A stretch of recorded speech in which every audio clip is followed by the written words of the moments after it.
السلام علیکم۔ اولاد کی تربیت کے لیے پارٹ نمبر 2 کا دوسرا جز، چوتھا اصول، بچوں کے حقوق کی پاسداری۔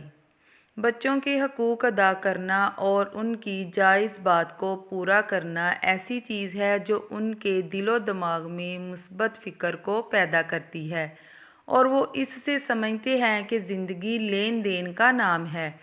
نیز اس طرح بچے حق بات کو قبول کرنے کے عادی بنتے ہیں جب ان کے پیش نظر اس کا اچھا نمونہ ہوتا ہے اور انہیں اپنے حقوق کے مطالبے کے لیے واضح رستہ ملے گا، جبکہ اس کے برخلاف صورت میں وہ آگے بڑھنے کی بجائے پسپائی کا ہی شکار رہیں گے۔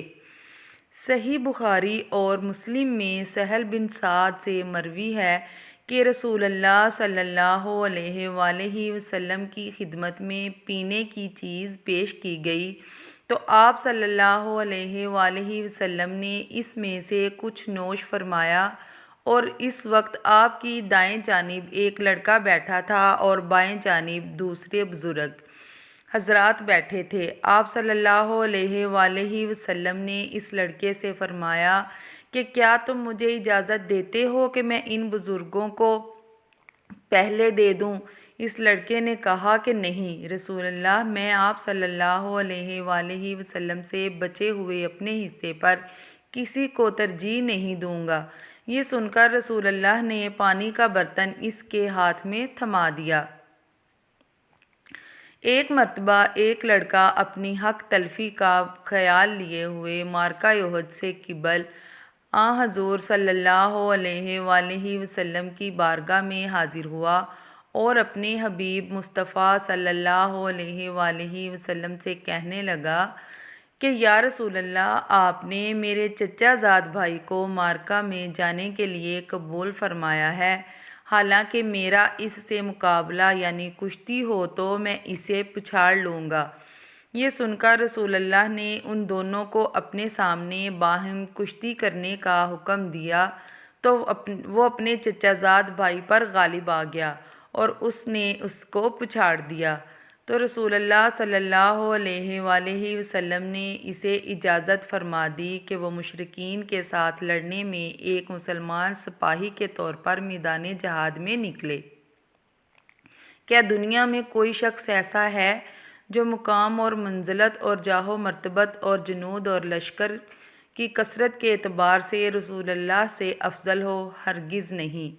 آپ صلی اللہ علیہ وآلہ وسلم تو چھوٹے بچوں کے حقوق کا بھی خیال رکھتے تھے اور ان کے حقوق کی پاسداری کرتے تھے۔ اس طرح آپ نے ہمیں بھی تعلیم دے دی کہ ہم بھی چھوٹے بچوں کے حقوق کو ان کے سامنے اپنی بڑائی جتائے بغیر قبول کیا کریں۔ ممکن ہے کہ بچوں کے حقوق سے پہلو تہی برتنے اور ان سے چشم پوشی کرنے والے لوگ اس کے لیے کوئی حیلہ اور تدبیر ڈھونڈیں۔ ان کی رہنمائی کے لیے مذکورہ ذیل حدیث ذکر کی جاتی ہے۔ ابن عساکر اور دلمی رحمہ اللہ نے اپنے مسعود رضی اللہ تعالیٰ عنہ سے روایت نقل کی ہے کہ وہ فرماتے ہیں کہ میں نے نبی اکرم صلی اللہ علیہ وآلہ وسلم سے عرض کیا کہ مجھے چند مفید جامع کلمات سکھا دیجیے۔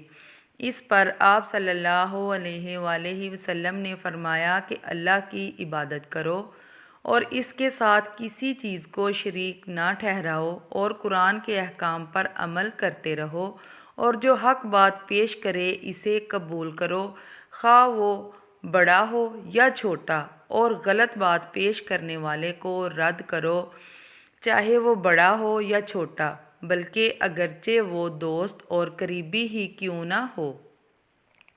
اگر چھوٹی عمر کا لڑکا عالم اور قاری ہو تو اس کا یہ بھی حق ہے کہ اسے امام اور قائد بنایا جائے۔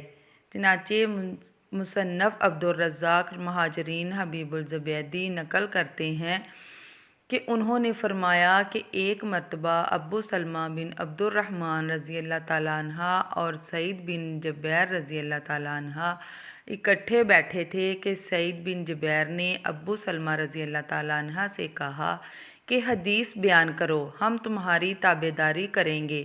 ابو سلمہ نے کہا کہ رسول اللہ صلی اللہ علیہ وآلہ وسلم نے فرمایا، جب سفر میں 3 آدمی ہوں تو جو ان میں بڑا قاری ہو وہ ان کو نماز پڑھائے، اگرچہ وہ عمر میں سب سے چھوٹا ہو، اور وہی ان کا امیر ہوگا۔ ابو سلمہ کہنے لگے کہ وہ کم عمر تمہارا امیر ہے جسے رسول اللہ صلی اللہ علیہ وآلہ وسلم نے امیر بنایا۔ سب کو یہ معلوم ہی ہے کہ ہم حدیث میں موجود لفظ کا معنی یہ ہے کہ جو نماز کے مسائل اور احکام اور تلاوت قرآن میں سب سے زیادہ علم رکھنے والا ہو۔ امام مسلم راوی روایت کرتے ہیں کہ ایک بار ابو موسیٰ رضی اللہ تعالیٰ عنہ نے حضرت عمر رضی اللہ تعالیٰ عنہ سے 3 مرتبہ حاضر ہونے کی اجازت طلب کی، مگر انہیں مشغول پا کر واپس چلے آئے۔ حضرت عمر رضی اللہ تعالیٰ عنہ سے کہا گیا کہ کیا تم نے عبداللہ بن قیس کی آواز کو نہیں سنا؟ انہیں اندر آنے کی اجازت دو۔ بس جب انہیں بلایا گیا تو حضرت عمر رضی اللہ تعالیٰ عنہ نے پوچھا کہ آپ نے ایسا کیوں کیا کہ واپس چلے گئے؟ ابو موسیٰ رضی اللہ تعالیٰ عنہ نے کہا کہ ہمیں اس طرح حکم دیا گیا ہے۔ حضرت عمر رضی اللہ تعالیٰ عنہ نے فرمایا کہ تم اس پر ثبوت پیش کرو ورنہ میں سزا دوں گا۔ حق بات کی گواہی کس طرح قبول فرمائی گئی، ہمیں ان کی اقتداء اور پیروی کرنی چاہیے۔ سلف صالحین کا بھی یہی معمول تھا کہ وہ چھوٹے بچوں کی ہر طرح کی حق بات کو قبول کیا کرتے تھے۔ امام اعظم ابو حنیفہ نے ایک چھوٹے بچے کی بات سے نصیحت حاصل کی۔ ایک مرتبہ آپ نے ایک بچے کو مٹی سے کھیلتے ہوئے دیکھا تو اس سے کہا کہ مٹی میں گرنے سے بچو، تو بچے نے امام کبیر سے کہا کہ آپ کو چاہیے کہ آپ گرنے سے بچیں، کیونکہ ایک عالم کا سکوت پورے عالم جہاں کے سکوت کو لازم ہوتا ہے، یعنی ایک عالم اگر لغزش کھاتا ہے تو اس کا نقصان پورے عالم کو پہنچتا ہے۔ بچے کی اس بات سے امام صاحب کے رونگٹے کھڑے ہو گئے۔ اس کے بعد آپ کا معمول یہ ہو گیا کہ جب تک پورے 1 مہینے تک اپنے شاگردوں کے ساتھ مسئلے کی تحقیق نہ کر لیتے تو کوئی فتویٰ جاری نہیں فرماتے تھے۔